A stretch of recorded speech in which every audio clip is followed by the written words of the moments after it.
আজকে বানালাম কচু আর আলু দিয়ে মাছের একটা তরকারি। প্রথমে কচু আর আলুটাকে লম্বা লম্বা করে কেটে নিয়ে প্রেসার কুকারে সিদ্ধ করতে দিলাম নুন হলুদ দিয়ে।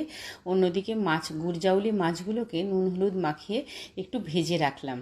প্রেসার কুকার থেকে ঢেলে নিলাম সেদ্ধ করা কচু আর আলুটা। মিক্সিতে দিলাম টমেটো, পেঁয়াজ, কাঁচা লঙ্কা আর রসুন, ভালো করে পেস্ট করে রাখলাম। পেস্ট করে রাখার পরে আমি আর কড়াইয়ে তেল দিই না। তোমরা এতদিনে নিশ্চয়ই লক্ষ্য করেছো যে আমি খুব কম তেলে রান্না করি।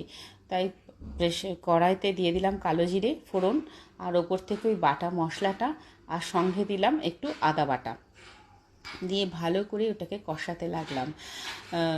যখন দেখলাম কাঁচা গন্ধটা চলে গেছে, একদম শুকিয়ে গেছে মশলাটা, দেখো একটুও জল নেই মশলাটাতে, আর বেশ কাঁচা গন্ধটাও চলে যাবে সব মশলাগুলো, তখন মাছগুলো একটু বড় সাইজের হওয়ায় দিলাম প্লেটে ওগুলোকে শুইয়ে। তারপরে ওপর থেকে সেদ্ধ কচু আলুটাকে ঢেলে দিলাম।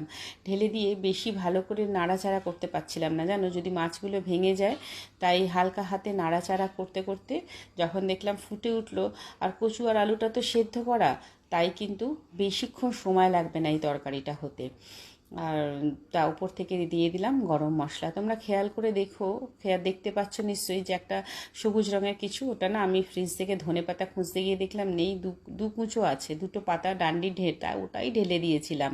আর খেতে কিন্তু মাছ দিয়ে খুব ভালো হয়। এটা গুড়জাউলি মাছ ছিল। তোমরা জানিও তোমরা এইভাবে রান্না করে খেয়ে তোমাদের কেমন লেগেছে।